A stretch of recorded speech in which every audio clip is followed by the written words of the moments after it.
నమస్తే SR7 టీవీకి స్వాగతం. నా పేరు శబానా. ఇంటి పైకప్పు కూలి వేపవృక్షం అదృష్టవశాత్తు ప్రాణాల నుంచి బయటపడ్డ కుటుంబం. ములుగు జిల్లా వాజేడు మండలం గుమ్మడిదొడ్డి గ్రామ పంచాయతీ పరిధిలో ఇప్పగూడెం గ్రామంలో గురువారం అర్ధరాత్రి అకస్మాత్తుగా గాలి దుమారంతో మెరుపులతో ఉరుములతో వర్షం బీభత్సం సృష్టించింది. మోడం శివాజీ ఇంటి ఆవరణలో ఉన్న వేప చెట్టు వేగంగా వీచిన గాలికి తన ఇంటి పైకప్పుపై కూలడంతో పైకప్పు రేకులు పూర్తిగా ధ్వంసం కావడం జరిగింది. ఇంటి యజమాని మోడం శివాజీ మాట్లాడుతూ మా కుటుంబాన్ని ప్రభుత్వం ఆదుకోవాలని తెలియజేయడం జరిగింది. SR7 టీవీ న్యూస్ వాజేడు మండల రిపోర్టర్ యుగంధర్.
మాది వాజేడు మండలం, మాది ఇప్పగూడెం గ్రామం.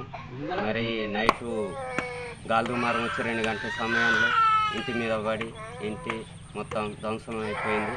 నా పేరు శివాజీ మోడం, ఇప్పగూడెం గ్రామం. మరి ప్రభుత్వమే ఆదుకోవాలని కోరుకుంటున్నాను.